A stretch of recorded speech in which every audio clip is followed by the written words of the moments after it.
सबसे पहले हम डिस्कस करेंगे प्लांट फिजियोलॉजी, प्रकाश संश्लेषण। ओके, फोटोसिंथेसिस की प्रोसेस हम पूरी समझेंगे अच्छे से। उसके बाद में प्लांट टिश्यू के बारे में हम डिस्कस करेंगे, पादप ऊतक।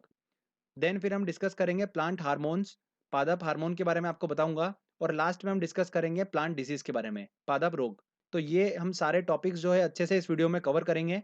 तो चलिए फ्रेंड्स, हम स्टार्ट करते हैं। सबसे पहले मैं आपको फोटोसिंथेसिस प्रोसेस बताता हूँ कि पौधों में जो भोजन निर्माण होता है वो किस तरीके से होता है।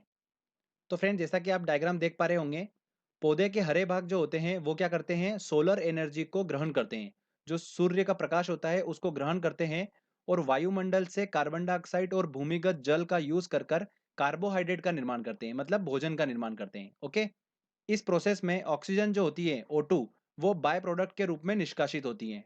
तो आप सभी को पता ही होगा कि पौधे जो होते हैं वो कार्बन डाइऑक्साइड को लेते हैं और ऑक्सीजन को रिलीज करते हैं। तो वो फोटोसिंथेसिस की प्रोसेस के थ्रू ही होता है। पौधों में जो प्रकाश संश्लेषण की प्रोसेस होती है, फोटोसिंथेसिस की जो प्रोसेस होती है, वो क्लोरोफिल पर्णहरित, जिसको हिंदी में बोलते हैं, की उपस्थिति में पूर्ण होती है। तो क्लोरोफिल क्या होता है? क्लोरोफिल जो होता है एक प्रकार का कंपाउंड होता है, यौगिक होता है, जो कि क्या होता है, पौधों की हरी पत्तियों में पाया जाता है। और इसका रंग जो होता है वो कैसा होता है? हरा रंग होता है। दोस्तों, क्लोरोफिल के हम अगर फॉर्मूले की बात करते हैं तो आप फॉर्मूला ध्यान रखिएगा, C55H72O5N4 Mg। Mg मतलब मैग्नीशियम। तो हमको ध्यान देने वाली बात यह है कि जो क्लोरोफिल का फॉर्मूला होता है उसमें एक परमाणु जो होता है वो होता है मैग्नीशियम का। एग्जाम में यहाँ से भी क्वेश्चंस पूछ लिया जाता है, तो आप इसको ध्यान रखिएगा। अब देखिए फ्रेंड, जैसा कि हमारा मनुष्य का शरीर होता है वो कोशिकाओं से मिलकर बना होता है, आप सभी को बताया मैंने। वैसे ही पेड़ पौधों का जो शरीर होता है वो भी कोशिकाओं से मिलकर बना होता है। ओके, और पौधों की जिन कोशिकाओं में क्लोरोफिल पाया जाता है, ये पर्णहरित उपस्थित होता है, वही प्रकाश संश्लेषण प्रक्रिया में भाग लेती है। तो आपको ये क्लियर हुआ? आगे देखिए, क्लोरोफिल जो होता है वो सूर्य के प्रकाश में उपस्थित लाल रंग को सबसे ज्यादा अवशोषित करता है। सूर्य के प्रकाश में अलग-अलग रंग होते हैं, उसमें लाल रंग को जो है वो क्लोरोफिल सबसे ज़्यादा अवशोषित करता है। तो आईएएस एग्जाम में क्वेश्चन पूछा गया था ये, तो आपको इसको ध्यान रखना है, काफ़ी इंपॉर्टेंट है। अगर हम बात करें अवशोषण क्षमता की, तो लाल रंग सबसे अधिक अवशोषित होता है, उसके बाद में नीला रंग, देन फिर बैंगनी रंग। जो फोटोसिंथेसिस की प्रोसेस होती है ये ऑक्सीडेशन रिडक्शन प्रोसेस होती है, उपचयन अपचयन प्रोसेस कहलाती है। जल जो होता है उसका ऑक्सीडेशन होता है, उपचयन होता है ऑक्सीजन में। और जो कार्बन डाइऑक्साइड होती है CO2, उसका रिडक्शन होता है शर्करा में, C6H12O6 में। तो दोस्तों, जो फोटोसिंथेसिस प्रोसेस होती है, प्रकाश संश्लेषण प्रोसेस होती है, इसके अंदर प्रकाश ऊर्जा जो है वो काय में कन्वर्ट हो रही है, रासायनिक ऊर्जा में कन्वर्ट हो रही है। तो यहाँ से भी क्वेश्चंस बनाए। ये मैंने आपको बताया कि पौधे जो होते हैं वो भोजन का निर्माण कैसे करते हैं, प्रकाश संश्लेषण प्रोसेस के थ्रू वो भोजन का निर्माण करते हैं। ये हमने अच्छे से समझ लिया है। चलिए दोस्तों, अब हम बात करते हैं प्लांट टिश्यू के बारे में, पादप ऊतक के बारे में। तो सबसे पहले हम डिस्कस करते हैं टिश्यू क्या होता है, ऊतक क्या होता है। तो जैसा कि मैंने पहले बताया था आपको, ग्रुप ऑफ सेल्स होता है, ग्रुप ऑफ कोशिका होती हैं, जिनका कार्य और उत्पत्ति समान होती है, वो क्या कहलाते हैं? टिश्यू कहलाते हैं, ऊतक कहलाते हैं। ओके, तो ऊतक के अध्ययन को क्या बोलते हैं ये भी आप ध्यान रखिएगा, हिस्टोलॉजी बोलते हैं ऊतक के अध्ययन को। ये भी एग्जाम में पूछा जा सकता है। तो हम प्लांट टिश्यू की बात करते हैं, तो बेसिकली प्लांट टिश्यू जो होते हैं, पादप ऊतक जो होते हैं, वो दो प्रकार के होते हैं। पहला होता है मेरिस्मेटिक टिश्यू और सेकंड होता है परमानेंट टिश्यू। अगर हम मेरिस्मेटिक टिश्यू की बात करते हैं, तो ये टिश्यू जो होता है प्लांट के अंगों की वृद्धि के लिए रिस्पॉन्सिबल होता है। कौन सा वाला? मेरिस्मेटिक टिश्यू जो होता है वो प्लांट के अंगों की वृद्धि के लिए रिस्पॉन्सिबल होता है। ओके दोस्तों, अगर हम परमानेंट टिश्यू की बात करते हैं, तो देखिए परमानेंट टिश्यू दो टाइप के होते हैं, एक होता है सिंपल टिश्यू और कॉम्प्लेक्स टिश्यू। एग्जाम में क्या पूछने वाले हैं वो मैं आपको जस्ट अभी बताने वाला हूं कि कहां से क्वेश्चंस बनते हैं। सिंपल टिश्यू का काम क्या होगा? भोजन निर्माण करने का।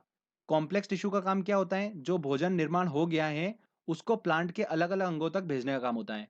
तो सिंपल टिश्यू मैंने आपको बताया क्या काम होता है, इसका क्या फंक्शन होता है, भोजन का निर्माण करना और यांत्रिक सहायता प्रदान करना। और दोस्तों, कॉम्प्लेक्स टिश्यू में क्या होता है, इसका काम क्या होता है, जल और खाद्य पदार्थों का पौधे के अन्य अंगों में संवहन करने का काम होता है कॉम्प्लेक्स टिश्यू का, जैसा कि मैंने आपको बताया।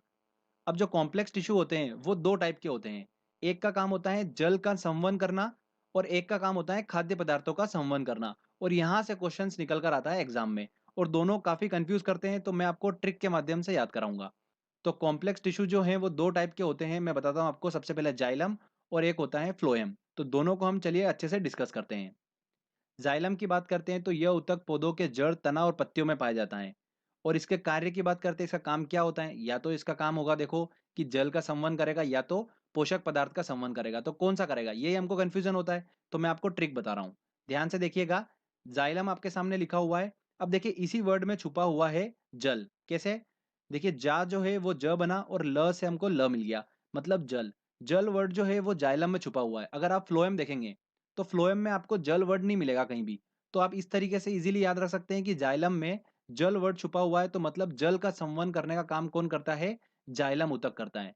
ठीक है, तो यही हमारी ट्रिक है और बहुत ही आसानी से आप याद रख सकते हैं, आपको बिल्कुल भी कंफ्यूजन नहीं होगा।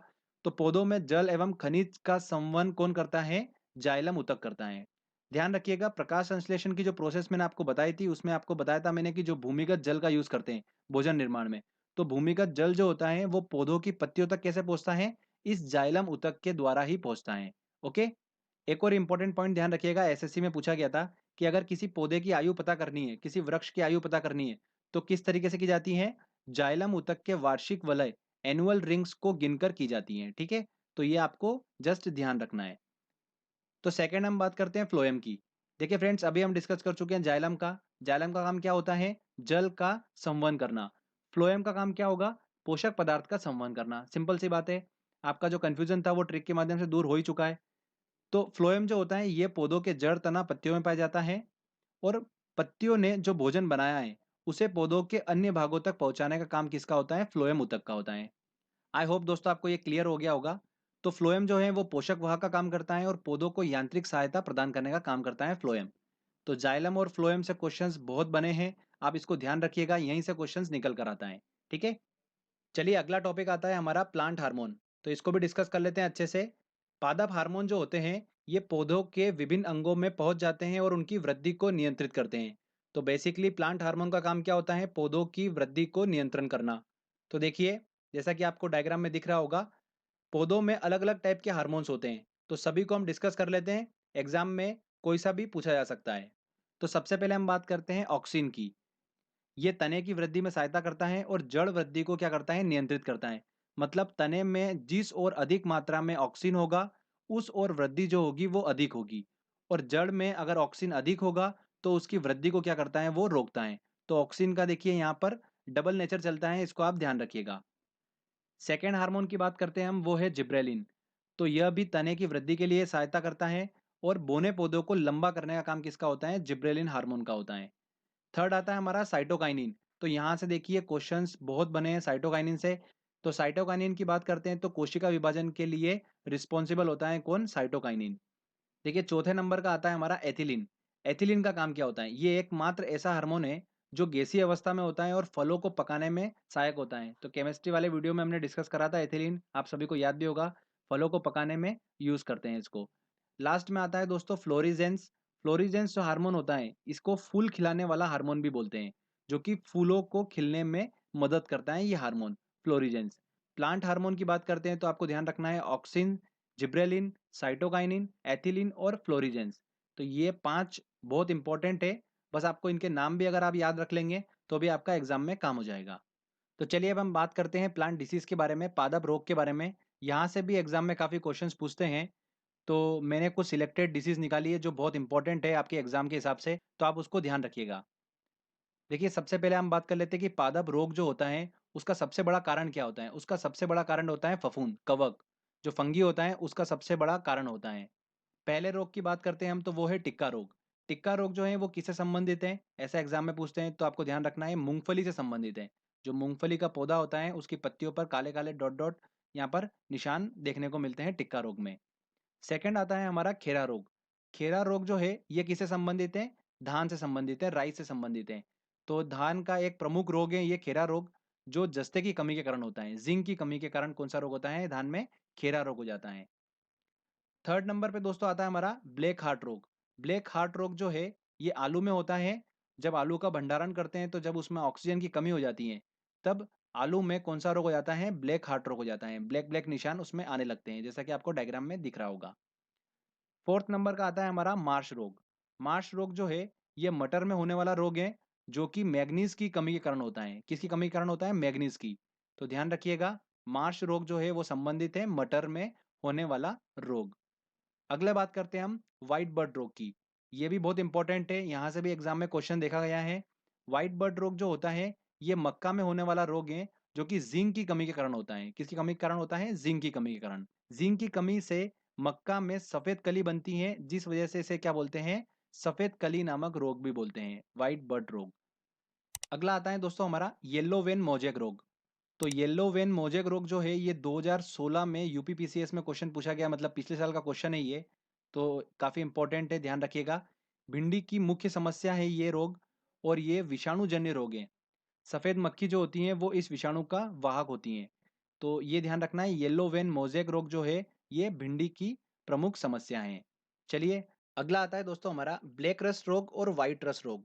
तो स्टूडेंट्स को यहाँ पर काफी कंफ्यूजन होता है, चलिए हम इसको क्लियर कर लेते हैं। ब्लैक रस्ट रोग जो होता है ये रोग गेहूं से संबंधित है, और गेहूं की गुणवत्ता को क्या कर देता है? ये कम कर देता है। जैसा कि आप डायग्राम में देख पा रहे होंगे। दो और हमको ध्यान रखना है गेहूं से संबंधित, कौन कौन से? एक करनाल बंट रोग और टिंडू रोग। ये दोनों जो रोग होते हैं ये गेहूं से संबंधित हैं। अब बात करते हैं हम व्हाइट रस्ट रोग की। तो फ्रेंड्स व्हाइट रस्ट रोग जो है ये सरसों का एक प्रमुख रोग है। यह एक कवक जनित रोग है जो कि सिस्टोपस कवक द्वारा फैलता है। ओके, तो जैसा कि डायग्राम में आपको दिख रहा होगा, सरसों का एक प्रमुख रोग है व्हाइट रस्ट रोग। तो फ्रेंड्स ये दोनों आपको कंफ्यूजन क्लियर हुआ होगा। ब्लैक रस्ट रोग जो है वो गेहूं से संबंधित है, व्हाइट रस्ट रोग जो है वो सरसों से संबंधित है। ठीक है, आगे देखिए दो और हम डिस्कस कर लेते हैं जल्दी से। लाल सड़न रोग जो कि गन्ने से संबंधित है, कवक के कारण ये रोग होता है, और रोग के कारण जो होता है गन्ने के तने और पत्तियों में लाल धारियां देखने को मिलती हैं। लास्ट में देखिए हम डिस्कस कर रहे हैं इरगॉट रोग, जो कि बाजरे से संबंधित है। ये भी कवक के कारण होता है। तो फ्रेंड्स ये जितने भी मैंने आपको प्लांट डिसीज बताई है ये मोस्ट इंपॉर्टेंट है, एग्जाम्स में इनसे क्वेश्चंस बने हुए हैं लास्ट ईयर। तो आप ध्यान रखिएगा, ये तो एटलीस्ट आपको आना ही चाहिए। ओके, इसके अलावा बहुत सारी ये बुक्स में आपको मिल जाएगी, आप वो देख सकते हैं।